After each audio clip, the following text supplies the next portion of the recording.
Here at Oconomowoc High School, we have so many proactive strategies in place to ensure our safety as a community, such as guests coming in need to have a visitor badge. They need to pass a background check. Our volunteers go through an extensive background check process. All our doors are secure during the school day, and when they're not secure, we have an adult there visibly identifying students that walk in.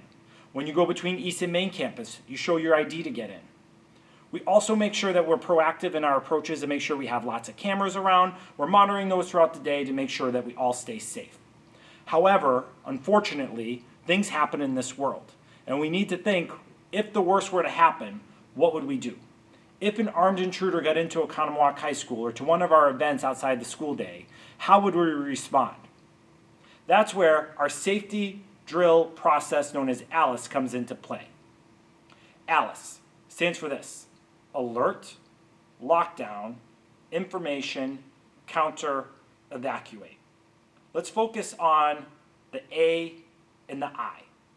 Alert. We're always aware of our surroundings. We're listening, we're looking, right? We're monitoring for anything that might be unusual. If we see a person in the building that's an adult without an ID badge, we report that. If we see a bag sitting in the hallway with no one around it, we report that. If we see a door that's open, we shut it. If there's somebody outside knocking, we don't let them in. We send them to the front office to follow our typical procedures. That's what it means to be alert. Be aware, and if something's off or doesn't seem right, tell a trusted adult or email me and we'll figure it out. Information. Information's key when we're aware that maybe something isn't right. If we notice as an adult in the building without a badge on, we take note of what they're wearing, how they're acting, right? If we're concerned about one of our fellow raccoons because maybe they're acting in a different way, or maybe they're not as happy as they are typically, right? We take note of the changes in behavior, and we take that information, the I, and we turn it in to the adults that we want to share this information with. We're just taking note of our surroundings so that if something does happen or there is some follow-up that's needed, it's important that we have the information we need to be sharing that. So information. If you notice a backpack on the ground and no one's near it, it's helpful to know, well, it was a pink backpack with a raccoon keychain, whatever that information might be. Hey, Mr. Curtis, there was somebody trying to get into the side door. I don't know who they were. They didn't look familiar. They were wearing a green jacket. They had long hair. Whatever's easy as an identifying factor helps with the information as we work through instances where maybe our proactive strategies fell through. Then, if something does happen, like there's an active shooter or a violent situation here on campus, we have 3 options in our response. That's where the L, lockdown, the C, counter, and the E, evacuate, come into play. When something happens in the community, at our school, wherever it might be, we have to take note of what's happening and then respond appropriately. If for some reason there was an armed intruder here at Oconomowoc High School, we would have to decide how to respond. If the armed intruder was near us, we may counter. What does that look like? Well, there could be a physical aspect to it where you try to take that person and physically restrain them. Or more likely, it's about interrupting their traffic and their flow and what they're doing. So for example, they have a weapon and they're looking to use it. We may scream really loud and shock them. I use the example all the time. When we go to a Bucks game and Giannis is shooting free throws, we're quiet. But when the other team's shooting free throws, we're loud, we're trying to interrupt them, and we're trying to mess them up. Same goes if there was an active shooter or an intruder in our campus, we want to mess up whatever they might be thinking in their head. The other option we have is to lock down. Let's say we know that intruder's in here. We got information over the loudspeaker, through a text message, whatever it might be. We got that information, and we know that they're close enough where we can't run away.